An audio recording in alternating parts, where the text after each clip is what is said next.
Welcome back to What Arty Noobs for General Disturbance. This is the M12. It's the Tier 7 American SPG. It's armed with a 155mm howitzer. It's capable of doing 600 alpha and penetrating 39mm of armor. This one is sitting on the north spawn of Serene Coast, and it's under the command of 73north of the WTWW clan. Game on. Well, it's very identifiable straight away as an M3 hull. That's what they had readily available. In fact, they were producing them by the thousand at the time, and they were using them for a variety of reasons. Well, not just the M3 tank, the Lee, but also the Grant for the British, and, well, the production lines were full. This Arty was actually made by the Press Steel Car Company, of all places. Yes, and I think when it says steel car, what they're talking about is railway wagons, and a lot of heavy industry was used to actually start manufacturing vehicles. So let's see what he can do with his first shot. Rounds out. Close. Fairly close, that one. Now, they actually only built 100 of them. 60 of them were made from September of 1942, and by March of 1943 they built another 40, so they had 100 in total. And they sent 74 of those overseas. Well, you notice there he got a bit of a reticule bloom. That's partially because it does have a very narrow field of fire, and he did move the aim rather quickly. 14 degrees either side of the center line, so if you move too quickly you will get a bloom. You have to dial in all over again. But there is a way of fixing that, actually. So long as you can keep the enemy tank within your arc, you can press the handbrake on, and that will limit your ability to actually go outside the arc. Oh, now that's interesting. He hit something that was next to the Type 63, but not the Type 63 itself. A blind hit on something that's alongside that 63. You don't often see that, but when you do actually fire at a tank and then the shell disappears next to the enemy tank, but the enemy tank doesn't suffer any damage, it's usually because there's another enemy tank there that took the hit instead. I remember a battle I played, must have been 6 or 8 years ago, where I could actually see a Hetzer, and I fired at the Hetzer, and I actually killed an M41 HMC that was sitting alongside him. I never saw the M41 because, of course, his camo was better than the Hetzer. But it was just so funny that I killed an unseen tank with one shot, and it turned out to be the other Arty. Sometimes it happens.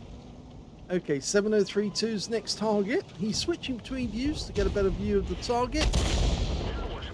Just landed in front of the target there, but he did stun it. Now, the Type 63 is still sitting at the back there, and we still don't know who the enemy tank was, but somebody definitely got hit.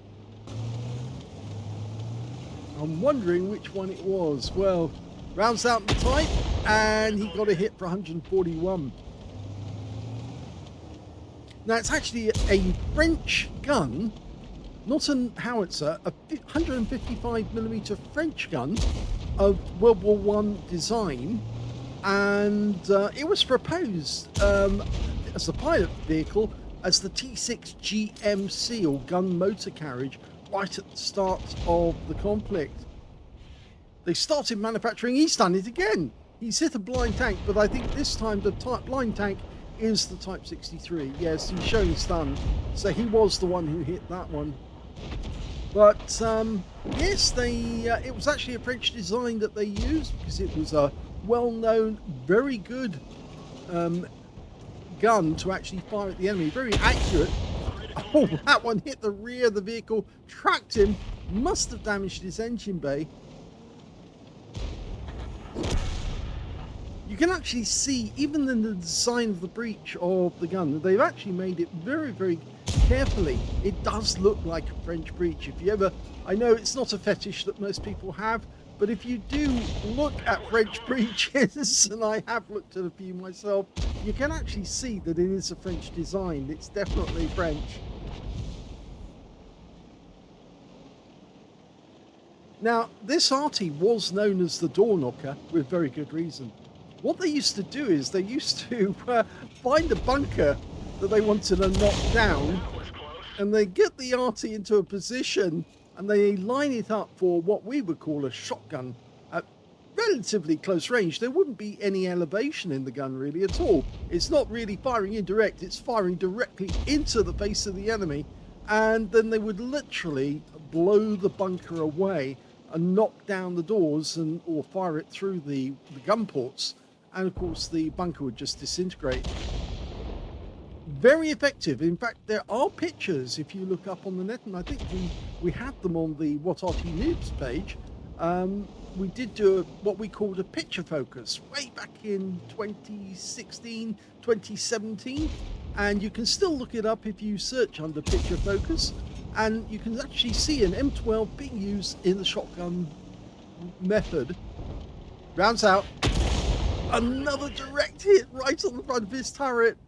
Oh, poor guy, he's really suffering. He really does need to learn not to camp. Stop camping! He's going to go out the game next shot because there's no way he's going to survive with 74 hit points. Now, we seem to be doing rather well elsewhere on the battlefield, but the thing is that the enemy are actually ahead by 2 at the moment, but they are suffering on hit points. They are less hit points than we've got. Now, he could take the Type 63 out the game. That guy just popped around the corner to take a shot. And the next time he pops around, he's only got 25 hit points. You only need to land around near him and he will go down. And it's always advisable, if you can, to take a gun out of the game, because that's one less that they can fire at us. Of course, sometimes you don't want to take out an enemy tank. You just want to stun them so that your teammates would then get the kill. And of course, there's another point that you actually probably do want to take into account. If you're trying to get a Confederate, then ideally you need to actually strip away the hit points of the enemy tank and then let your teammate get the kill, and then you win. We've now gone ahead of the enemy, so we were 2 behind, now we're 1 ahead. And that Type 63 is still there. Although he's probably not feeling so hot at the moment with only 25 hit points.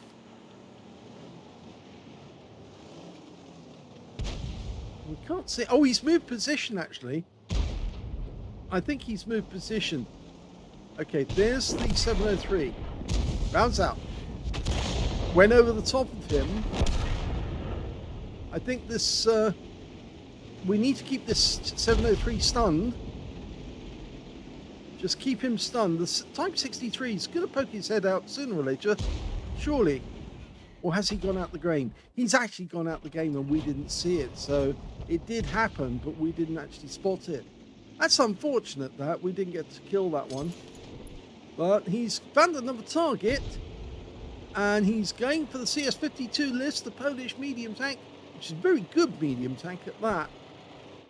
It's funny how Wargaming makes a few really good tanks and then sticks them in with the really bad ones when they try to do these marathons. Well, oh, there's the EBR Hotchkiss on his way in. Okay, so we're going to have to fend this one off. Thank you very much. That's a lovely shotgun there. But we did get spotted, and now we're probably going to take some damage. Unless our teammates come to our rescue, the Scorpion's going directly in, even though the guy's got no armor, and he takes the guy out. 90mm gun, relatively fast. That's the Arty response to us. Yes, Scorpions are actually decent vehicles. They bounce around a lot because they don't really have...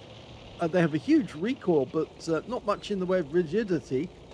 There's only 3 enemies left. That's one of them, the CS52 lists. We switched targets. There's a GW Panther on the enemy team. That's their Arty. And he's still in operation. We just saw the tracer from him coming from the back of the map there. He's in that corner. Okay, our CS63 is going to spot him momentarily, but it's a 2.9 second flight time for the shell. So by the time the CS53 gets around into him, our shell will turn up just a fraction of a second later. Oh, what's he doing? The guy's fired and he goes down. Oh, I see. He's waiting for the Caro and he wants to get stunned on the Caro. Where are you? There you are. Okay. Rounds out. Looks good. Yes. Stunned the guy. And he's got... Yeah, he's picking damage. So he was actually after the stun assist. 73 North. He's trying to be crafty here. He wants the stun assist. And the CS-53 is going to take this guy out now. There's no way he's going to leave him there. Rounds out. And he puts another round in. And the kill shot goes to the Scorpion on our team. And that's the end of the game. That's victory. Here's the end of battle stats. And, well, I didn't spot what 73 North was up to, but I do understand it now. That was the first ace tanker for 73 North of the WTWW clan in the M12. Congratulations on getting your first ace. He also got it on the first game where he got a first mark of excellence as well. So well done on that. 2 milestones in one battle. On top of that, he picked up a bronze medal for getting at least 5 critical hits. In fact, he got 8. And he got a Confederate as well for hitting more of the enemy than anyone else on his team. At least 6 tanks subsequently taken out by other teammates, and we can actually see that the number of tanks that he actually did hit was 6. So he, by not killing that guy, he actually did get the Confederate medal. But what I found out afterwards, and I found that out when I looked at it, he did fire his last shell. What he was actually after was a Fadens medal. Yes, he wanted the Fadens, but he actually settled for the Confederate instead. So, because if he'd actually killed the enemy, he would have got the Fadens. But if he hadn't killed the enemy, he got the Confederate instead. So it worked out okay in the end. He got a medal, just not the one he actually wanted. His win rate in that game was 2,152, which is very good indeed. Let's have a look at the team score. Well, we can see the highest damage in the game actually went to the BZ166 on our team, and he got Steel Wall for 2,444 hit points of damage. Second highest damage went to the 50TP Prototype, who got 2,163 hit points, and the third highest damage went to the CS63, so that 53, no, it's the CS53, who got 2,081 hit points of damage. And in fourth place, we can see it's 73 North with 1,825. So he wasn't in the first 3, but he did get a 4th highest score. Still beat everybody on the enemy team when it came to damage. When it came to kills, though, it was the CS53 came out on top with 4 kills. 3 kills went to the 50TP Prototype. 2 kills went to the BZ166 and the Tiger 1 and the Scorpion. And the enemy team, well, they did get a number of kills. You can see here that they did manage to get 7, but yes, none of them got more than 1 kill. And we can see 73 North didn't get any kills, but as I said, if he got that last kill, he would have got the Fadens, and otherwise he would get the Confederate. When it came to base XP, we can see he's in second place. The 50TP Prototype got 1,138. 1,056 went to the M12. Of course, that's the Confederate. And we can see they were the only 2 who managed to get over 1,000 base in the game, with the third place going to the CS53, who got 938 in that one. The ELC Evan 90 got a scout medal in that one, so he must have spotted at least 9 of the enemy. There's his scout medal, and he actually spotted 10 right out from the start. So yes, he had a particularly good game after spotting 2/3 of the enemy team. He fired all 20 rounds. One of the big beefs of the M12 is it doesn't have enough rounds. In fact, there's an Arty that has even less, and that's the Hummel with the Top Gun, because that only carries 18 rounds. And both of those Arties did have vehicles that were actually assigned to carry the ammunition for them. In the case of the M12, it was an M30 cargo carrier, which is basically the same vehicle, just without the howitzer, and it could carry all the shells within the actual vehicle. And the same was true of the Hummel. They had what they called a munitions charger, and that would actually carry all the shells. And basically, if the vehicle that was actually carrying the howitzer got damaged, they could lift the howitzer off the actual Hummel and insert it into the munitions charger and convert that into an Arty. So it was basically a spare Arty, just in case you needed one. We can see in this game he fired all 20 rounds, got 8 direct hits on the enemy, No penetrations, but he did get 19 splashes. 1,825 hit points of damage, of which 1,528 were at more than 300 meters. So there was some close range action. Of course, that was on the EBR Hotchkiss. 6 enemy vehicles were damaged. None were killed, but he did get 2,163 hit points of stun assist off 19 stuns, and that would be where he actually picked up the ace tanker, because combined, that's 4k damage overall. He also managed to get a profit of 6,832 experience credits out of that game, even though he had to pay full price for consumables, and 1,584 experience points out of it as well. Yes, so if I get those credits and experience points in the right place.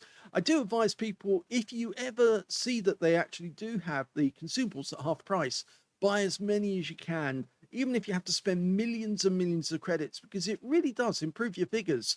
And from there on in, it looks like you are managing your supplies. And of course, you are effectively turning a 20,000 consumable into a 10,000 consumable, which is much cheaper. And of course, that means you've got more credits to spend on vehicles. Anyway, I hope you enjoyed that battle. It was an interesting one. He didn't get the kill on that Type 63, but again, the thing is that by not getting that kill, he actually got the Confederate as well. So it did work out in the end, okay, that he didn't kill that guy. But there you go. Pity he missed out on the Fadens, but wow, nice ace tanker, first ace tanker with the scrolls underneath. If you enjoyed that replay, please give this video a like, do subscribe to our channel, leave a little comment down below because it feeds the algorithm and gets these videos noticed by more people. And thank you for watching.